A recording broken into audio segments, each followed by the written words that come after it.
Buenas tardes, estimados socios y amigos. Gracias por estar con nosotros en esta primera tarde de la 38ª reunión, Congreso de la Sociedad Valenciana de Nefrología, en esta ocasión y por segunda vez de forma virtual. Desde el pasado marzo de 2018, la nueva Junta Directiva de la Sociedad Valenciana de Nefrología tomamos el timón de nuestra sociedad en un momento en el que la tecnología digital y las redes sociales tienen un importante protagonismo y quería recordaros y agradeceros a todos que habéis hecho que nuestras herramientas, especialmente digitales, han sido claves para que en esta situación tan compleja puedan cumplir los objetivos de la Sociedad Valenciana de Nefrología, formación y transmisión del conocimiento de la nefrología. Por otra parte, tanto la Junta Directiva como los grupos de trabajo de los socios han puesto en marcha diversos proyectos formativos, muchos de ellos utilizando tecnología mediante vídeos. Tanto la página web, nuestro canal YouTube, Twitter han conseguido una amplia difusión de nuestros objetivos, situando la Sociedad Valenciana de Nefrología en un puesto importante dentro de la nefrología. En esta diapositiva pueden ver las actividades que realmente hemos podido hacer. Hemos hecho 26 webinars, hemos hecho 20 nefroverenar. Nefroverenar es una formación para residentes con tutores y en la última nefroverenar o sesión clínica se ha unido la Sociedad Balear de Nefrología. Hacemos un Nefrotalks, que es una sesión mensual de todos los servicios de nefrología de la Comunidad Valenciana, y hemos hecho una serie de proyectos, uno de estos, las 8 caras de las microangiopatías, en la que se entrevista a 8 especialistas diferentes, se analizan algunos temas concretos, como en este caso la microangiopatía trombótica, y realmente creemos que ha sido de gran interés. Todos los beneficios que hemos obtenido con nuestros proyectos los hemos canalizado o los hemos invertido en varias becas de investigación, como en este caso las becas de investigación de María Isabel Burches, que en las 3 ediciones hemos dado 22 premios de 3.500 euros, son 8 premios al año. Además, hemos destinado una bolsa de ayudas a investigación, estudios multicéntricos, ayudas a publicación, que hemos recibido ya en este mes aproximadamente unas 3-4 ayudas a papers que han sido publicados en revistas open access o revistas que piden dinero por publicar. Estamos muy orgullosos de poder colaborar en estas ayudas y además este año hemos dado 5 becas para el máster de nefropatología para socios de la Sociedad Valenciana de Nefrología. Os animamos a que participéis de forma activa en la Sociedad Valenciana de Nefrología, especialmente mediante la tecnología digital. En nuestra página web, que como podéis ver en esta imagen, vamos a tener un nuevo formato especialmente en la plataforma de vídeos para que sea más fácil localizar los más de 130, 140 vídeos que tenemos. Quiero finalizar pues, con una muestra de estos datos numéricos. En primer lugar, de nuestro canal YouTube. Nuestro canal YouTube es un canal que tiene más de 1.500 suscriptores a fecha de hoy y está creciendo a una velocidad de vértigo. En este momento tenemos 273 vídeos, en los cuales 34 son privados porque por circunstancias no se ha dado permiso para emisión pública y 239 públicos. Hay más de 25 listas de reproducción y tenemos un increíble incremento con casi 100.000 visualizaciones. Como hemos dicho, 1.550 suscriptores. Recuerdo que Senefro, en su ámbito nacional, tiene 1.620 suscriptores y la EDTA tiene menos.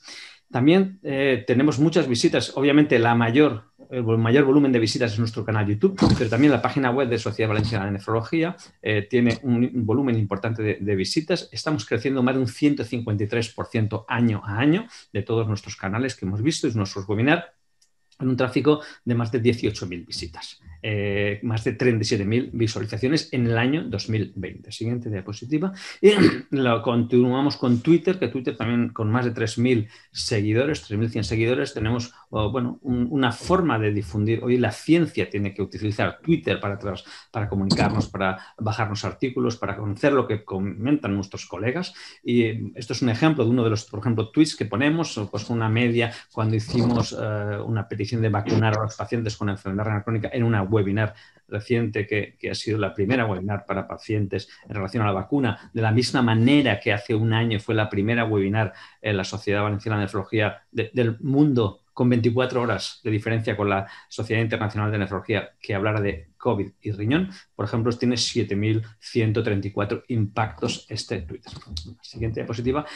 Concluimos con estos aspectos que las tecnologías nos permiten mejorar la comunicación con los socios, conseguir nuestros fines sociales y divulgar el conocimiento de la nefrología. Y no quería cerrar sin agradecer a todos los ponentes que han participado en las actividades científicas, esos más de 234 vídeos que están colgados en nuestro canal YouTube, a nuestros compañeros nefrólogos y otras especialidades que nos siguen, así como otros profesionales de la nefrología, sin olvidar la enfermería, que también son seguidores nuestros y estamos muy contentos porque recibimos felicitaciones porque podemos contribuir a la formación, y especialmente a los pacientes que también siguen nuestros canales de vídeo, porque siempre es interesante que puedan conocer estos aspectos.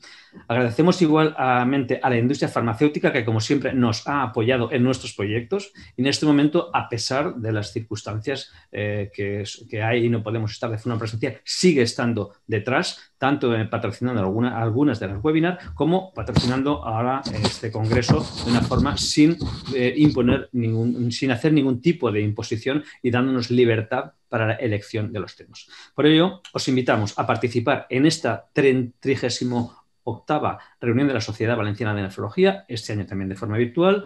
Agradezco sincera y enormemente a mi junta o la junta directiva que ha hecho posible todo esto que veis. Esto lo ha hecho posible esta junta directiva, Onasun Sancho de vicepresidenta, Marco Montómoli secretario, Quique Fernández Nájera tesorero, Eduardo Muñoz de Bustillo de Alicante y María Ángeles Fenollosa de Castellón. Trabajo enorme por parte de todos. Y a continuación dejo a nuestro secretario, el doctor Marco Montómoli, para que nos hable de las características del Congreso Virtual y dará paso a los moderadores y ponentes de la primera ponencia de este 38º reunión de la Sociedad Valenciana de Nefrología. Muchas gracias. Muchas gracias, José Luis. Y para no alargarme demasiado, me gustaría solo dar unas pinceladas de lo que es el Congreso de este año. Una vez más, va a ser en un formato totalmente virtual por lo que es la situación actual, para intentar que el formato sea ameno, llevadero y que se pueda encajar con lo que es la vida familiar de cada uno de nosotros. La idea es realizar 5 webinars a lo largo de cada lunes del mes de marzo, o sea, el 1, el 8, el 15 y el 22 y el 29 de marzo a las 16:30 y por una duración alrededor de 1 hora, hora y media. Hemos ya conseguido casi 300 inscripciones a este congreso, por lo cual, debido a los límites del aforo que nos permite la plataforma, todos los que no puedan conectarse al congreso hoy o en las próximas semanas simplemente tendrán la capacidad y la posibilidad de ver en directo las ponencias en nuestro canal YouTube. En el momento de escribir el congreso en el formato, como ya os he contado, estos 5 webinars, pero también hemos intentado realizar unos contenidos y unos ponentes que fueran lo más novedosos posible. De una parte, contamos con ponentes jóvenes, como es la doctora y emergentes de la nefrología nacional, como es la doctora Nuria Montero y la doctora Mónica Furlano, que será la próxima sesión. Y también nos gustaría destacar como la implicación de la Junta en un tema de actualidad, como es la diferencia de género. De una parte, se refleja con el motivo del Día Internacional de la Mujer del 8 de marzo, en centrar el tópico de la sesión sobre la diferencia de géneros en los pacientes con enfermedad renal crónica, pero también sobre lo que es la situación de las posibilidades y oportunidades laborales de las nefrólogas. De los premios que el doctor Gorris ha presentado previamente, más del 80% de los premios se han asignado a nefrólogas. Y también en el congreso actual, el 50% de los ponentes son mujeres y la gran mayoría, el predominio de los ponentes también son mujeres. Moderadoras, perdón. Cuando hablamos de lo que son los temas, nos hemos centrado sobre temas que sean transversales, no temas específicos, tema transversal como puede ser la obesidad, o temas también que creemos que puedan ser sencillamente, pero no simplemente didácticos, como puede ser la realización de una pauta de diálisis, tanto en hemodiálisis, en diálisis peritoneal. Y una vez más contamos también con ponentes internacionales y de prestigio, como puede ser el doctor Carrero del Instituto Karolinska de Estocolmo. Finalmente, recordar a todos que este congreso está pendiente de acreditación por la Comisión de Formación Continuada de las Profesiones Sanitarias y también recibió lo que es la Declaración de Intereses Sanitarios por parte de la Generalitat. Y una vez más concluyo nuevamente agradeciendo a todos los patrocinadores que nos permiten realizar esta formación de forma totalmente desinteresadas y esperamos amenas y sobre todo interesante por todos los asistentes. Muchas gracias y ya dejo la palabra a las moderadoras de la primera sesión. Muy bien, pues muchas gracias, Marco. Buenas tardes otra vez a todos y a todas y ante todo pues dar las gracias a la Sociedad Valenciana de Nefrología por invitarme a moderar la mesa de esta tarde. Y bueno, ya lo ha hecho el doctor Gorriz, pero yo también personalmente quería dar las gracias al enorme esfuerzo que creo que ha hecho la Junta Directiva para lanzar el canal de YouTube, para ayudarnos en nuestra formación de una forma totalmente gratuita y abierta, y creo que hemos dado un salto cualitativo enorme y mira, bueno, esto ha sido una de las consecuencias positivas de la pandemia, vaya. Por supuesto, agradecer a toda la audiencia su presencia aquí esta tarde y paso ya a presentaros a la moderadora conmigo de esta tarde. Ella es la doctora Marga Jiménez. Ella es nefróloga en el Hospital General Universitario de Valencia y además de una excelente nefróloga es una buena amiga, con lo cual pues un placer estar aquí con ella esta tarde.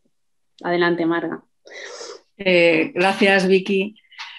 Lo primero es que realmente es un honor que la Junta de la Sociedad Valenciana cuente con una para participar en esta reunión, que me parece fabulosa. Y respecto a mi compañera en la moderación de esta mesa, todos la conocéis, es Victoria Mascarós y sabéis que trabaja en el Hospital Francés de Borja de Gandía. Y además de ser una muy buena profesional y una compañera fantástica, yo no tuve la suerte de coincidir con ella en la residencia de la FE porque ella es mucho más joven que yo, obviamente, pero gracias a la diálisis peritoneal yo creo que hemos llegado a ser unas buenas amigas y esperemos que esta tarde lo pasemos todos bien y aprendamos mucho de Nuria. Te cedo la palabra, Vicky. Pues bueno, yo ya, muchas gracias, Marga. Paso a presentaros a nuestra ponente de esta tarde. Ella es la doctora Nuria Montero. La doctora Montero es nefróloga en la unidad de trasplante renal del Hospital Universitario de Bellvitge y además es miembro del Instituto de Investigación Biomédica de Bellvitge. Ha publicado numerosos artículos en el campo del trasplante, pero también en el campo de la diabetes y de la epidemiología. Hizo un posgrado sobre epidemiología y además su doctorado en trasplante renal en 2018. Y además mencionar que forma parte del Cochrane Renal Group y que también es miembro de la Junta Directiva de la Sociedad Catalana de Nefrología y del Grupo Europeo de Medicina de Trasplante y además pertenece al programa educativo de la EDTA. Así que, bueno, es un gran honor tenerla aquí esta tarde con nosotros y ella nos va a hablar sobre la obesidad, cómo impacta a lo largo de la enfermedad renal. No me quiero extender más, así que gracias, Nuria, adelante, cuando quieras. Muchísimas gracias a todos, especialmente a la Junta Directiva por haber pensado en mí, invitarme a este congreso y después de conocer la cantidad de seguidores que tenéis y especialmente esto se va a grabar, se quedará colgado, pues nada, espero que os sea interesante y que todos podamos encontrar nuestra pieza de información que sea adecuada para nuestra asistencia habitual. Entonces voy a compartir la pantalla a ver si podemos ver la presentación. Vale. Bueno, pues Inicialmente, cuando me llamaron, me llamó Marco y después José Luis para presentar esta ponencia, me dijeron que era para presentar los resultados de un trabajo que publicamos desde Deiviche, ahora ya va a hacer 1 año y medio, sobre obesidad en el trasplante. Sí que es cierto que al final, y como habéis dicho al empezar la presentación del congreso, va a ser más transversal. Os voy a hablar un poco de la obesidad y cómo impacta esta a lo largo de toda la enfermedad renal. Y para ello... Y para ello voy a seguir esta estructura, hablar una breve introducción y después pues, por capítulos en función del estadio de enfermedad renal. Inicialmente enfermedad renal en general, después hablaré un poco de la obesidad en la diálisis, en el trasplante y acabaré con 4 conclusiones y de hecho una para meditar y comentar juntos cuando termine la charla. Justo cuando estábamos preparando ahora mismo esta presentación, estamos todos juntos, decían, bueno, vamos a hablar, hoy Nuria vas a hablar de la gran pandemia mundial. Bueno, ahora estamos con el COVID, pero esta pandemia no ha dejado nunca de estar entre nosotros, ¿no? Que es la obesidad. Y siempre me gusta enseñar un mapa mundial. Estos son datos de la World Health Organization que podéis ver en el 75 y cuanto más clarito es el verde, menos prevalencia de obesidad y en todo el mundo. No hay ni un país que se libre de ella. Pero es que lo más a destacar y lo más increíble es que a medida que ha ido pasando el tiempo, esto se ha ido expandiendo y magnificando los números, con lo que ahora mismo hay casi una sexta parte de la población mundial que es obesa, con lo que es un problema muy prevalente. Es que es un problema muy prevalente, lo vemos todos y los vemos también los nefrólogos y esto nos impacta directamente. Como podéis ver aquí, estos son datos del Registro de Enfermos Renales de Cataluña y como podéis ver aquí, la obesidad está muy presente en nuestro campo. Aquí veis en columnas inicialmente el porcentaje de obesos que hay en la población trasplantada. En blanquito está la población en diálisis y después en hemodiálisis, perdón, y el 20% de la población que está en diálisis peritoneal es obesa. Pero lo que más impacta de esta gráfica es cómo ha ido evolucionando a lo largo del tiempo. Como podéis ver, en 2005 teníamos un 11% de trasplantados. 2010, 15, ya vamos por el 17. En peritoneal pasamos de 17,4 a 22, después a 20. O sea, esto va aumentando con cifras realmente, unas magnitudes muy significativas, con lo que es un problema que tenemos que tener en cuenta y que debemos saber manejar. También es de especial importancia cómo definimos esta obesidad. Y especialmente en nuestro campo. Actualmente, casi todos los estudios epidemiológicos y la mayoría de los que os presentaré ahora, básicamente la obesidad se define por el índice de masa corporal, que como todos sabemos es el peso dividido entre la altura al cuadrado. Y esto en función de qué cifra obtengas, pues te dan un cierto grado de obesidad. Pero también sabemos todos, y nos lo enseñan de pequeños en la carrera, que la obesidad no es igual en función de dónde se distribuye esta masa lipídica, ¿no? Entonces tenemos la obesidad androide o la obesidad ginoide. Entonces es bien conocido que la obesidad que predomina a nivel abdominal es más perjudicial no solo a nivel de la enfermedad renal, sino a nivel metabólico y cardiovascular. Entonces, para poder evaluar realmente y tener datos fiables para interpretar la obesidad de nuestros enfermos, probablemente sería necesario que no solo evaluásemos el peso y la talla, sino que también evaluásemos el perímetro de cintura o el índice entre cintura y cadera para poder definir con todas las de la ley que esa persona es obesa. Pero no solo eso, ahora estamos en el siglo XXI, tenemos muchas herramientas, como nos han presentado inicialmente. Una de ellas es la bioimpedanciometría y de hecho está muy instaurada, especialmente en las unidades de diálisis, de peritoneal y de hemodiálisis, y da muchísima información, no solo para saber qué cantidad de grasa tiene el enfermo, sino qué cantidad de masa magra tiene esa persona, e incluso también de cantidad de exceso de líquidos, con lo que probablemente estas herramientas se tienen que ir introduciendo progresivamente en nuestra práctica clínica habitual, incluso en nuestros estudios epidemiológicos. Y ahora ya pasamos al capítulo de la obesidad y la enfermedad renal. Y os he puesto esta imagen porque básicamente es un detonante. El hecho de estar obeso lo que hace es avanzar, acelerar todo el proceso. ¿Y cómo lo genera? esto es un trabajo muy, muy bonito, es un trabajo que os aconsejo que leáis, publicado por la doctora Dagati hace ya 5 años, en el que hace una revisión especialmente a nivel anatomopatológico de cuáles son las lesiones que aparecen cuando una persona presenta obesidad definido otra vez por índice de masa corporal por encima de 30. Entonces, y un poco para explicaros por encima, todos conocemos un poco la fisiopatología, pero el hecho de estar obeso y tener este aumento de presión intraabdominal, lo que genera es un aumento de la absorción tubular de sodio, ¿no? ¿Y esto qué es lo que conlleva? Pues principalmente 2 cosas que afectan directamente a el funcionamiento del glomérulo. Uno es que dilata la arteriola aferente y lo otro es que genera hipertensión a nivel sistémico, y todo esto acaba generando un aumento de la presión intraglomerular. Este aumento de la presión intraglomerular básicamente tiene 2 dianas a nivel del glomérulo. Uno es que genera estrés a nivel podocitario y el otro es que genera una distensión en la membrana basal, con lo que finalmente la lesión que vemos a nivel podocitario y ya en estadios más avanzados podemos ver estas lesiones típicas de esclerosis segmentaria focal secundaria a la obesidad.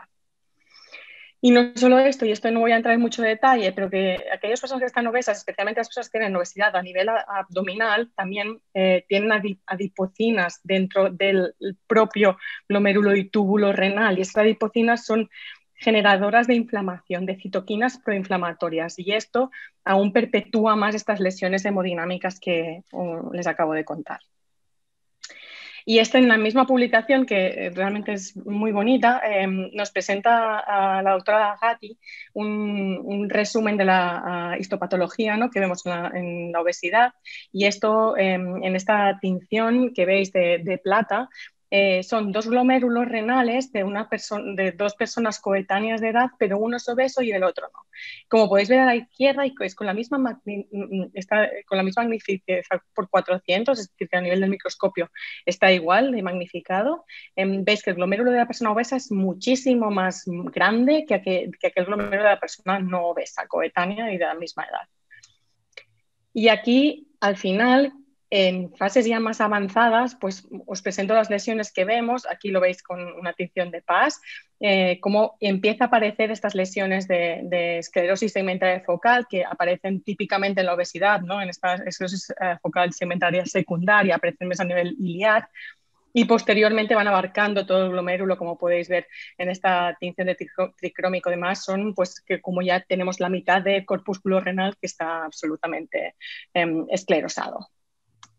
Y esto, pues al final, ¿qué genera? Pues en la población general, más riesgo de enfermedad renal crónica. O sea, vemos que hay un mecanismo a nivel renal.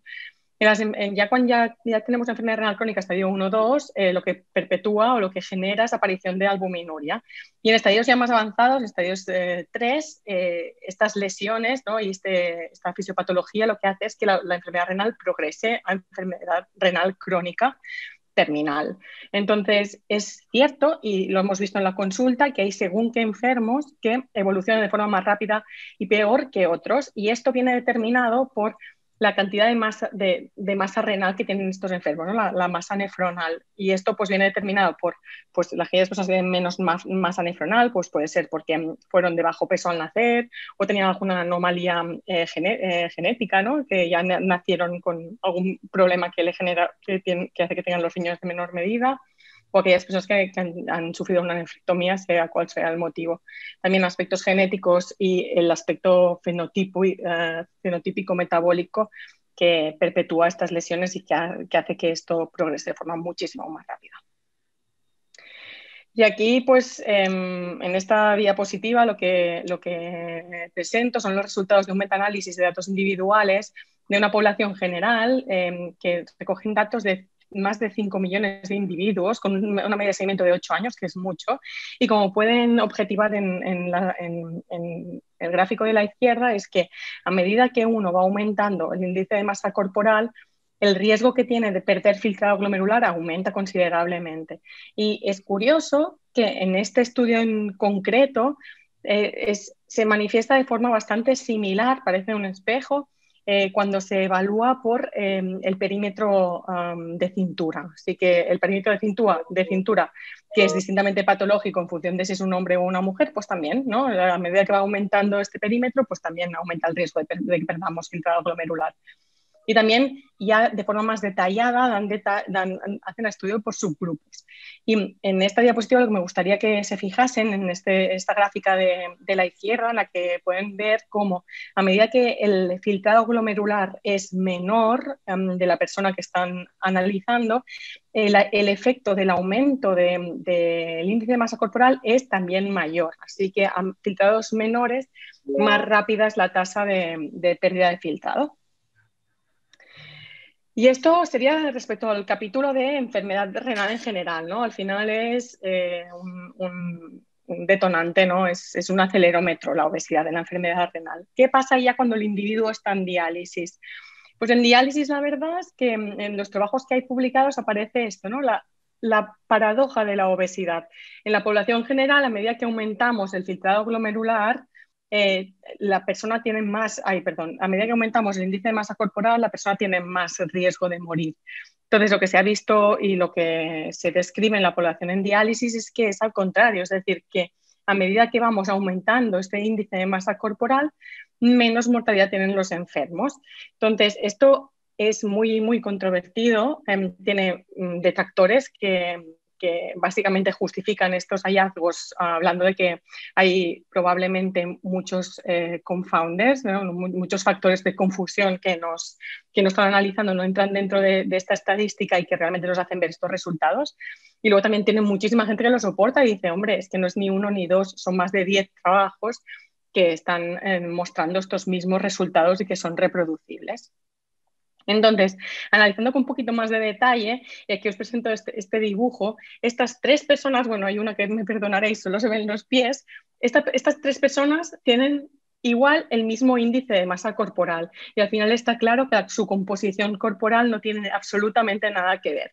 Entonces, claro, en el campo especialmente de la diálisis, el hecho de basar los mejores o la evolución o la relación de la mortalidad con la obesidad, los estudios que hemos publicado son incorrectos porque basarnos en el índice de masa corporal nos da lugar a mucho error, ¿no?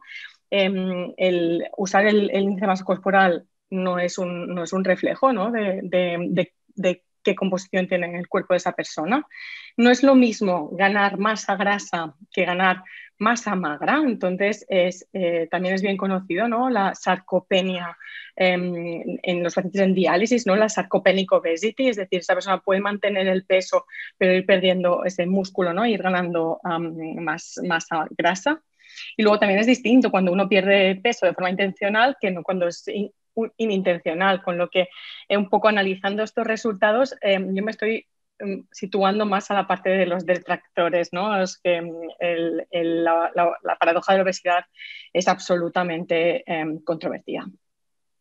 Otro factor es la edad. Entonces, si se fijan en esta gráfica de este trabajo que ya tendrá 8 años de evolución, pero me gusta ponerles esta gráfica, es un estudio prospectivo en el que incluye a más de 1000 enfermos. Lo que sí que hacen pacientes en diálisis es en hemodiálisis o en diálisis peritoneal, incluye a ambos.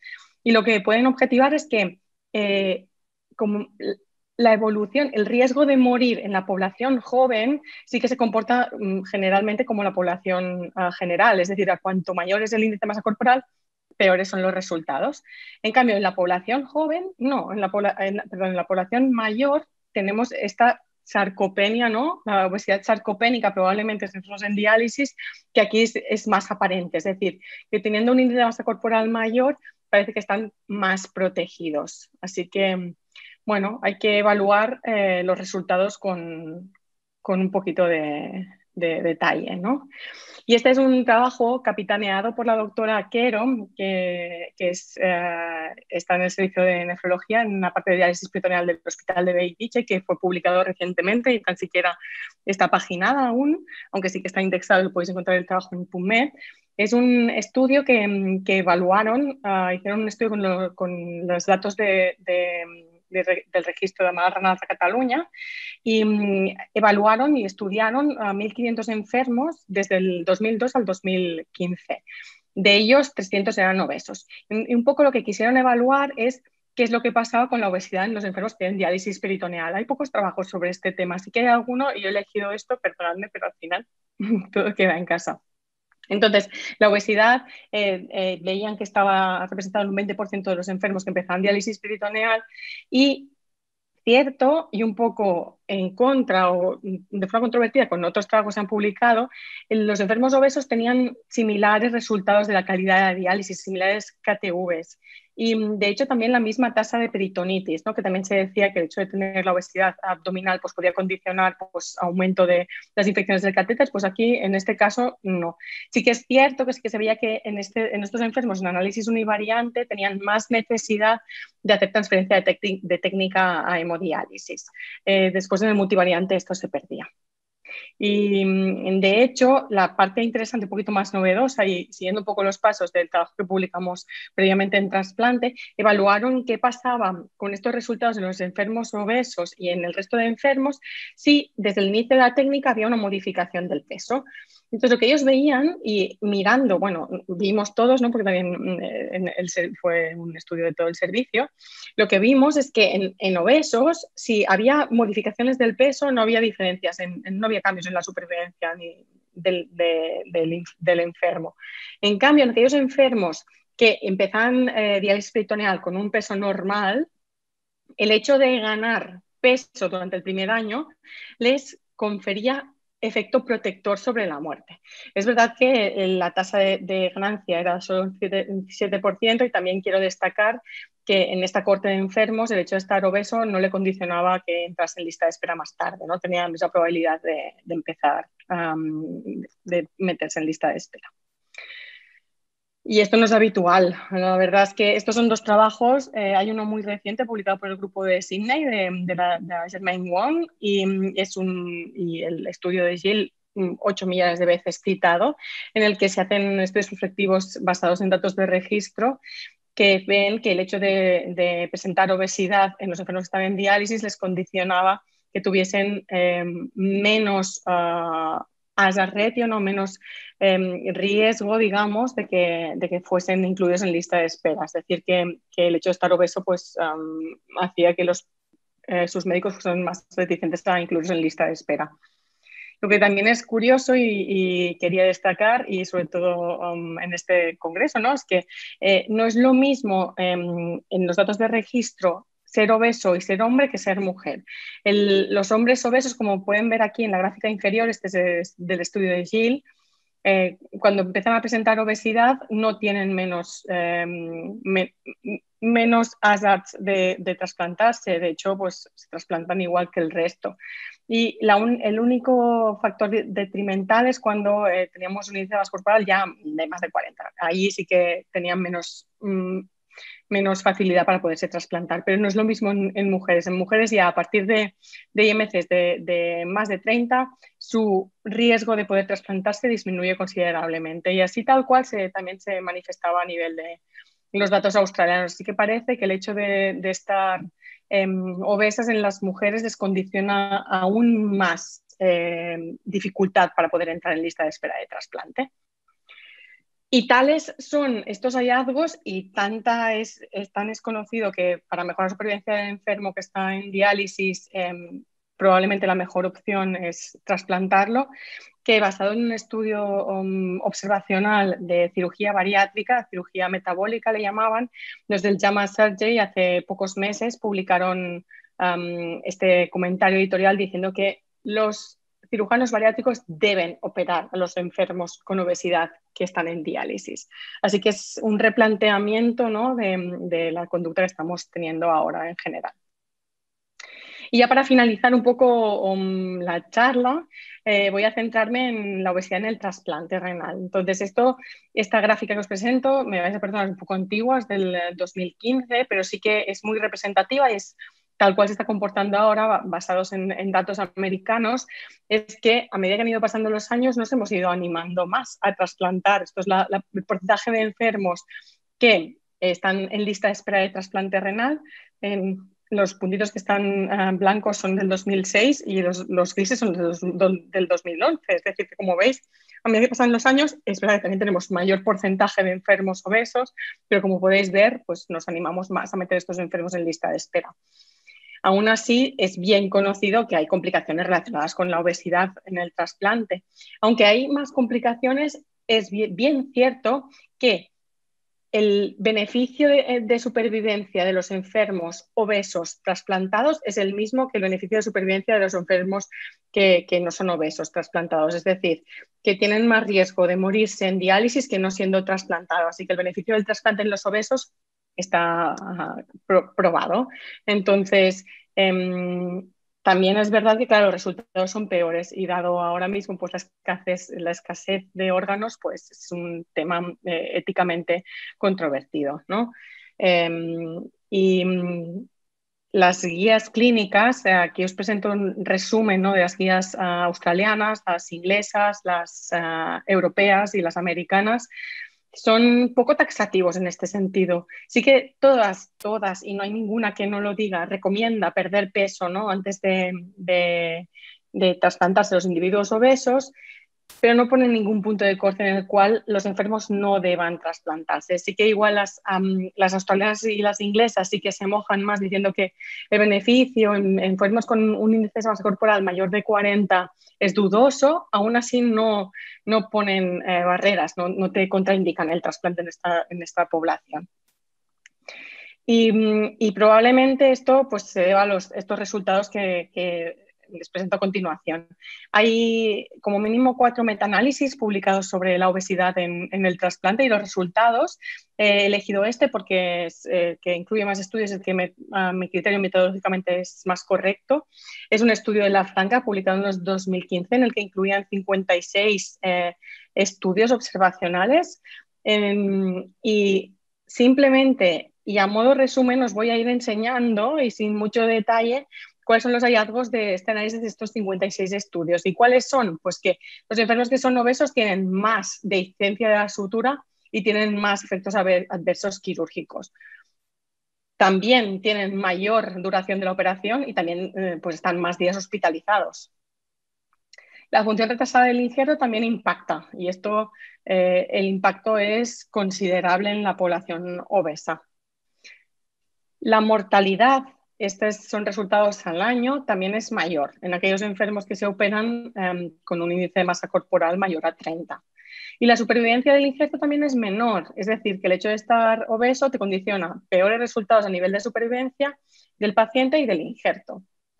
Entonces, visto está que el hecho de estar obeso pues conlleva problemas a nivel del trasplante renal que tendrán mayor supervivencia que estando en diálisis, sí, pero los resultados serán peores, con lo que sí es un factor potencialmente modificable, es algo que nos tenemos que plantear.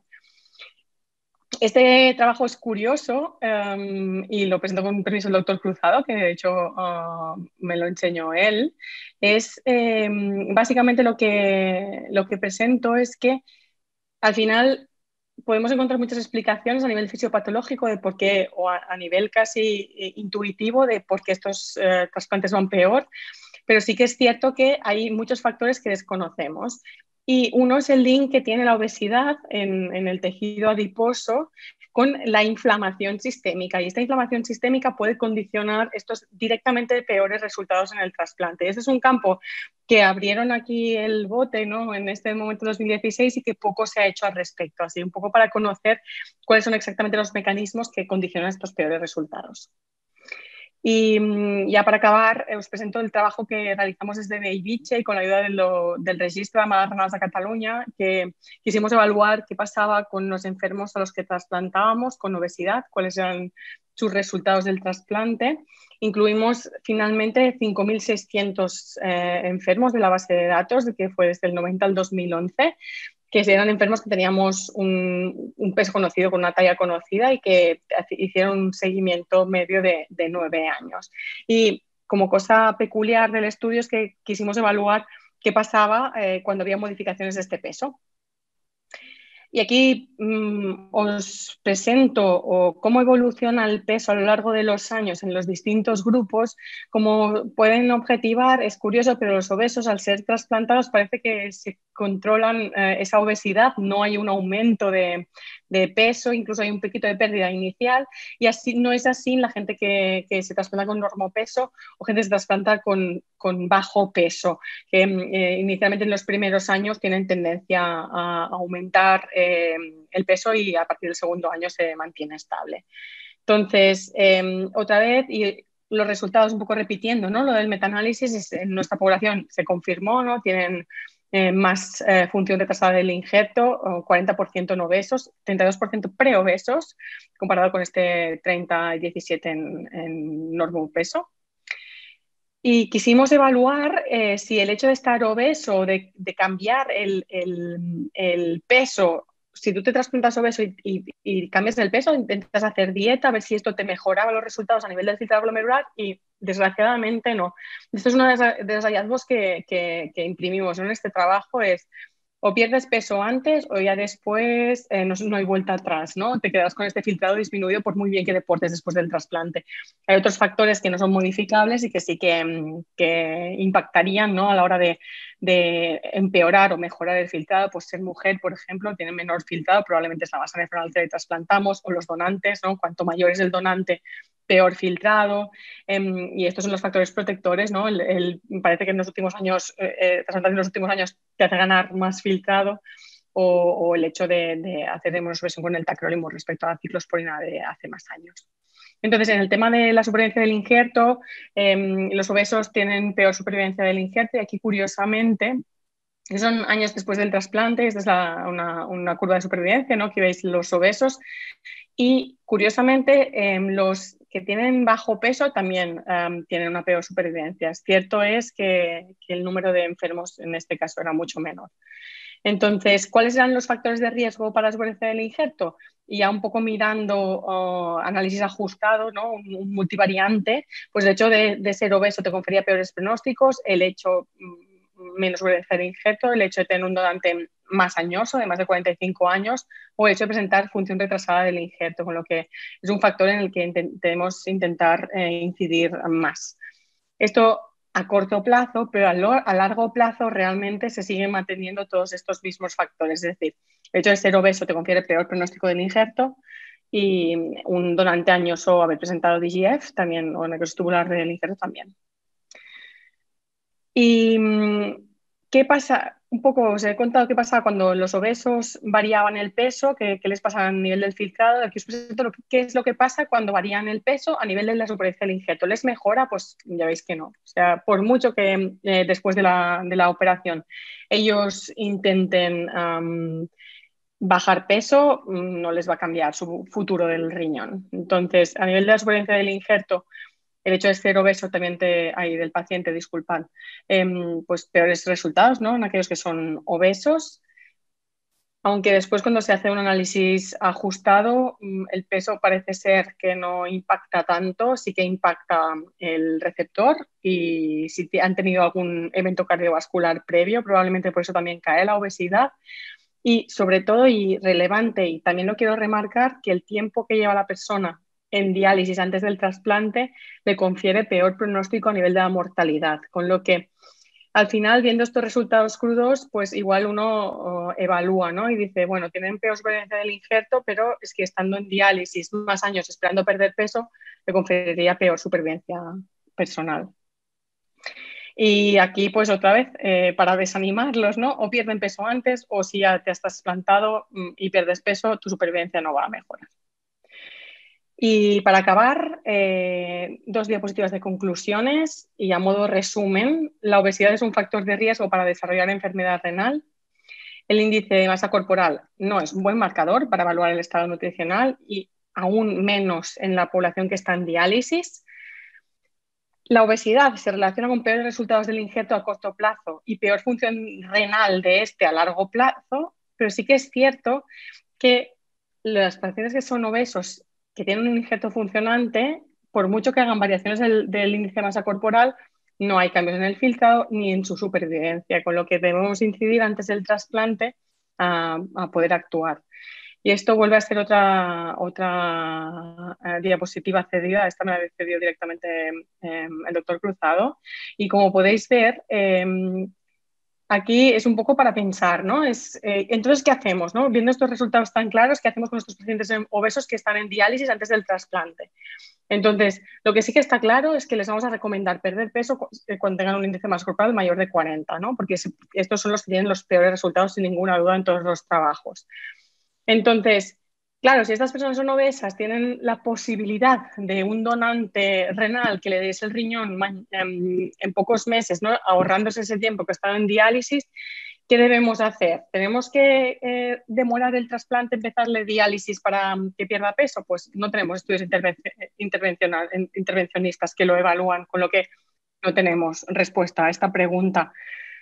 Sí que es cierto y sí que conocemos que el trasplante tiene mejor supervivencia para el paciente que la diálisis, con lo que al final hay un conflicto ético, ¿no? Les durará menos el riñón, pero ellos vivirán más que estando en diálisis. Entonces, bueno, parece que ahora con la información que tenemos no tenemos una contraindicación formal, ¿no? Para trasplantar a estos enfermos. Sí que es verdad que podemos intentar reducir estas complicaciones quirúrgicas y de necrosis tubular aguda. Debemos estimular el trasplante de vivo en estos enfermos. ¿Y por qué motivo? Pues sobre todo para controlar el tipo de riñón que les estamos ofreciendo y facilitar la cirugía, ¿no? La cirugía robótica en este caso, por ejemplo. Y en estos enfermos promover la pérdida de peso antes del trasplante, y una vez trasplantados, pues estas terapias genoprotectoras, ¿no? YKL-ARA2 es una de ellas, entre las otras muchas que fármacos tenemos ahora para tratar la diabetes. Y con esto finalizo, así que muchas gracias y dispuesta a responder vuestras preguntas. Muchas gracias, Nuria. La verdad es que ha sido una presentación brillante y con unos datos muy interesantes realmente.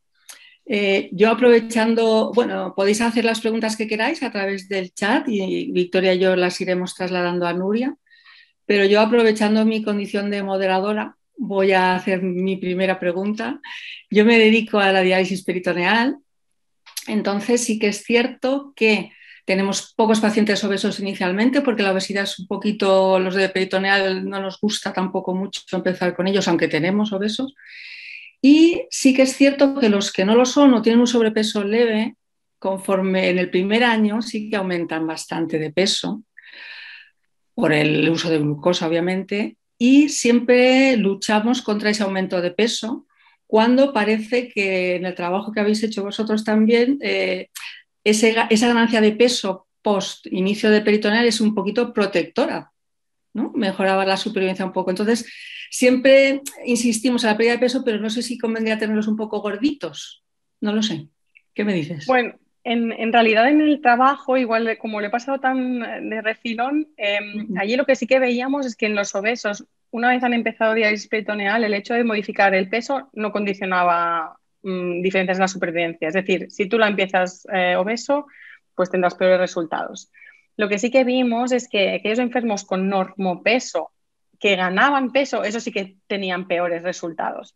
Así que, mejores resultados. Así que si el enfermo es normopeso y gana un pelín de peso, otra vez, con los datos que tenemos ahora, que son kilogramos, que es una cosa súper inespecífica, pero si estos normopeso ganan peso, sí que parece que es un pelín protector.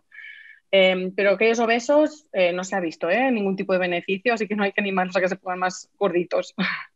Especialmente de cara a pensar a que los vamos a trasplantar en un momento u otro y los resultados van a ser mejores. Así que... Muy bien, pues Victoria. Sí, a ver, nos preguntan desde el público si en alguno de nuestros hospitales tenemos límite de IMC para trasplantar a los pacientes. ¿Qué nos dices de Beibiche? En Beibiche consideramos muchísimo y decir que contraindicación formal no, pero casi sí, es más de 40. Un IMC más de 40 no los trasplantamos, los mandamos siempre a una nutricionista y en función de qué edad tengan los mandamos a hacer cirugía bariátrica. Más de 40 sería el límite, aunque cuando es mayor a 35 y en función del tipo de obesidad también les recomendamos profundamente que pierdan peso antes del trasplante, pero no lo contraindicamos directamente. Yo diría que el punto de inflexión, que nos lo pensamos mucho, es ese 40. Vale. que es una obesidad mórbida, ¿eh? Es que... Claro. Comenta también en el chat de José Luis que efectivamente a lo mejor teníamos que enseñarles a los cirujanos las guías CADIGO para que entren en lista o no pongan tantas pegas para operar a pacientes con IMCs superiores a 30. A ver, cierto, es que hay aquí un poco de... Sí que es verdad, que la supervivencia del paciente es mejor trasplantado, eso está claro, pero también es cierto que la supervivencia del injerto es más corta, con lo que, bueno, es un pez que se muerde la cola, ¿no? Al final hay un conflicto ético que dices, ostras, señor, intente aportar algo por su parte y nosotros haremos todo lo posible. Hombre, para los cirujanos agradable no es operar a pacientes con obesidad troncular importante. Nosotros, de hecho, en Baybiche estamos instaurando, ¿no?, que la gente que es obesa intentamos hacer cirugía robótica de inicio directamente para evitar estas complicaciones quirúrgicas que vemos. Pero sí, igual tenemos que animarlos, pero ostras, es difícil, complicado. Sí. Tenemos también otra pregunta del chat. Nos preguntan si los análogos de los GLP-1 podrían jugar un papel en estos pacientes con enfermedad renal crónica y obesidad. ¿Con cuál tenéis más experiencia y con qué filtrados? A ver, si la persona no es diabética, de momento no podemos prescribir estos fármacos, así que nosotros sí que somos pues bastante proactivos en este sentido. Si es obeso y es diabético, usamos análogos del GLP-1. ¿Y qué tipo? Pues en función del médico. Al final, cada uno, pues al final, ¿no?, acostumbramos a tener nuestras prioridades. En mi caso personal, por ejemplo, intento prescribir estos que son de administración una vez semanal, el dulaglutide o el semaglutide, ¿no?, que se ha visto que además los resultados son mejores a la hora de bajar peso.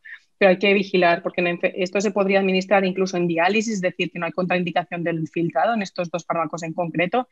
Pero sí que es cierto que hay que vigilar porque los efectos secundarios a nivel gastrointestinal son mucho mayores en estos enfermos con filtrados reducidos.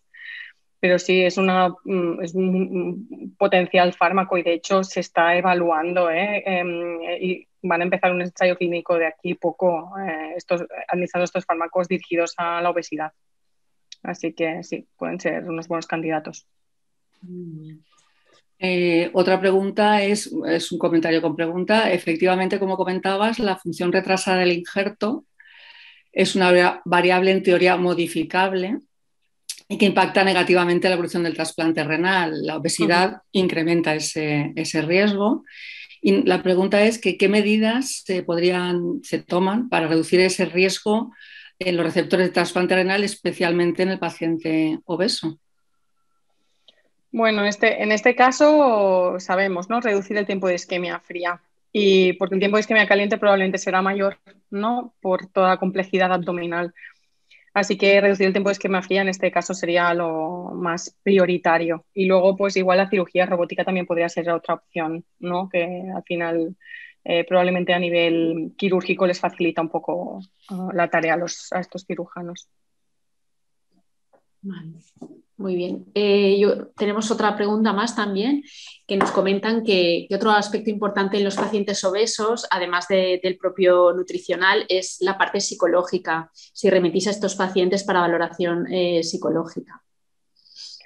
Nosotros en Baybiche no lo hacemos. Deberíamos hacerlo probablemente sí. Sí que es cierto que tenemos el circuito montado de mandarlos directamente a los nutricionistas. Tenemos un equipo de nutrición que sí que nos echa una mano, ¿no?, en enfermos en lista de espera. Y me imagino que ellos tendrán sus propias técnicas, pero específicamente derivarlos a una evaluación no lo hacemos, aunque igual sería una buena idea probablemente. Hay otra pregunta. En paciente en diálisis con obesidad sarcopénica, ¿vale?, que es relativamente frecuente, ¿recomiendas una dieta hipocalórica con módulos de proteínas para producir un balance negativo de calorías y un balance positivo de proteínas?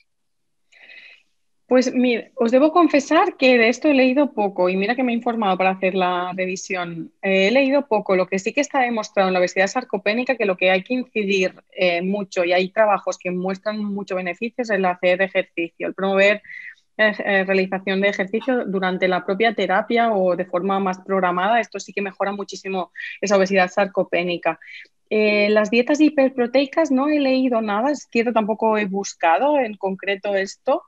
No lo sé, no sé esa respuesta. No sé si vosotras que os dedicáis a peritoneal sabríais contestar.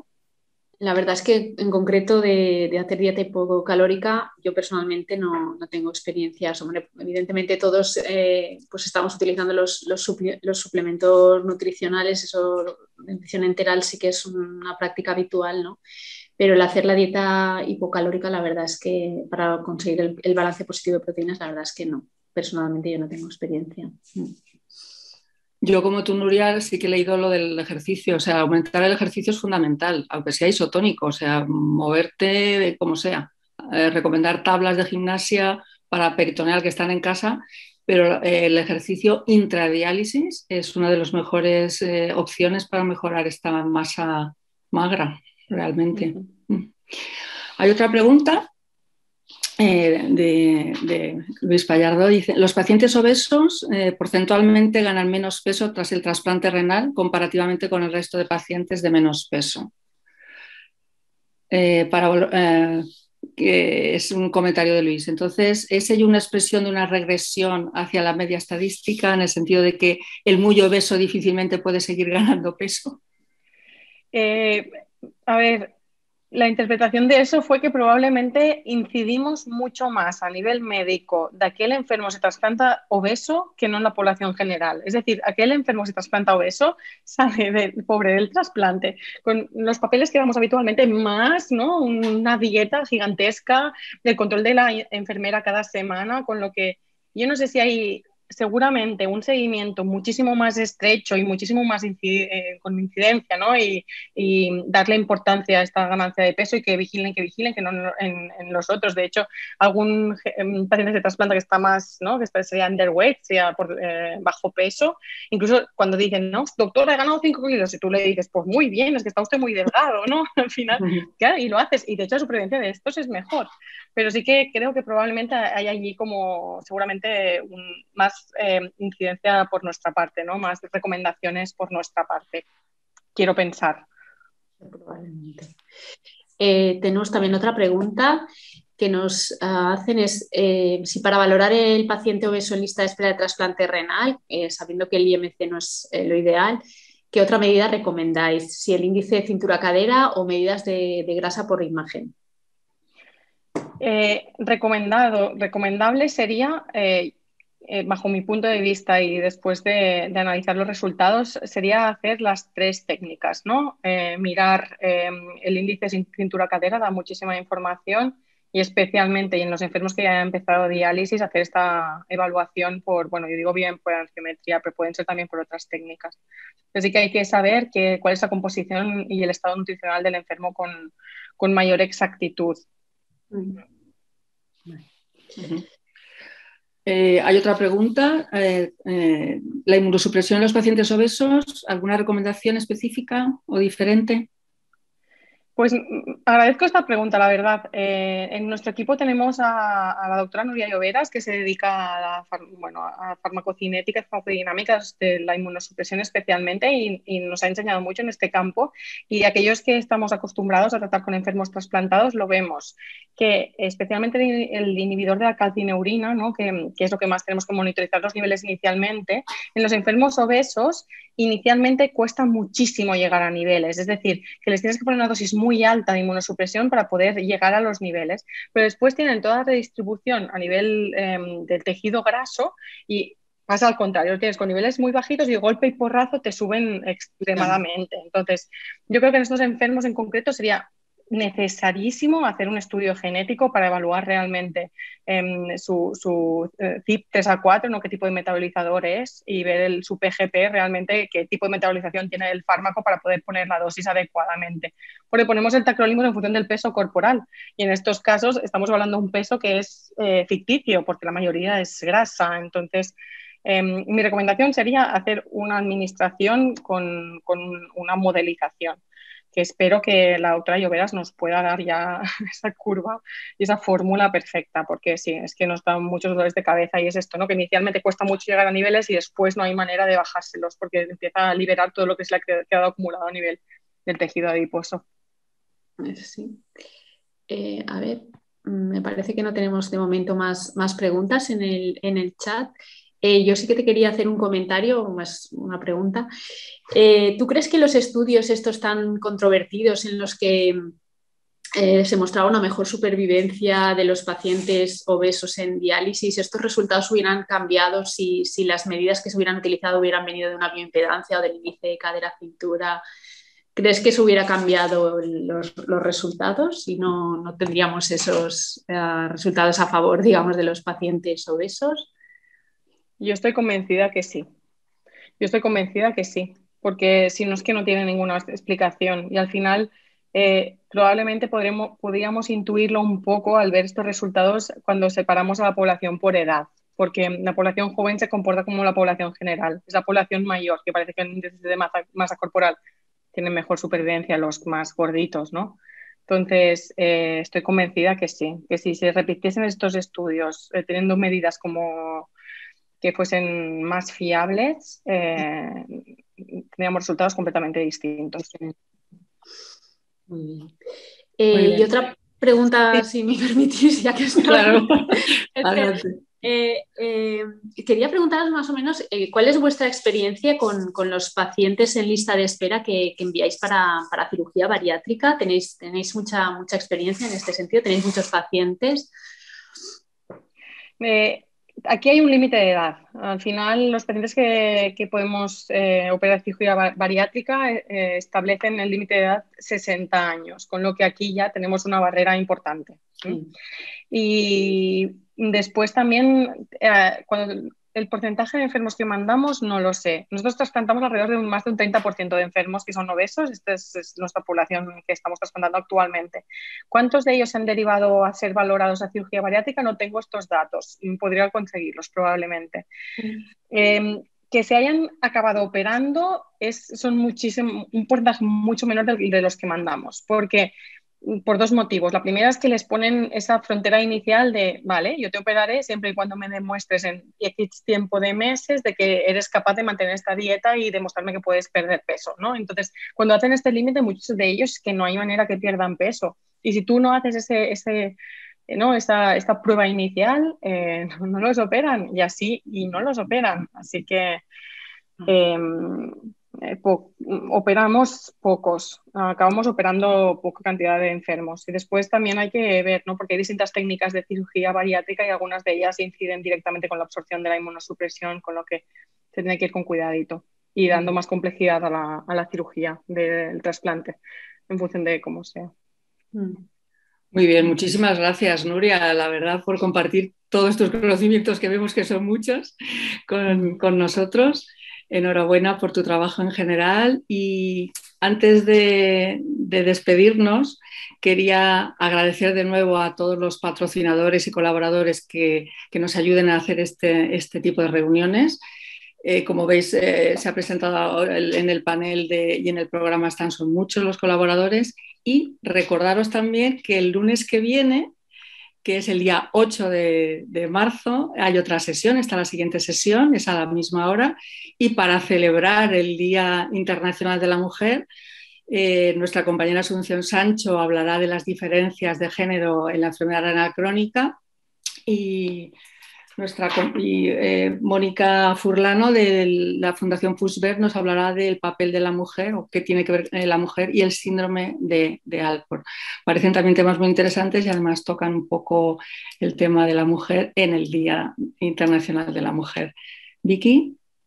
Pues nada, Nuria, nos queda darte las gracias por esta hora tan intensa, tan interesante. La verdad que nos has aportado muchas cosas. Estás recibiendo muchas felicitaciones en el chat que no sé si tú las puedes visualizar, pero nos dan la enhorabuena también desde el foro.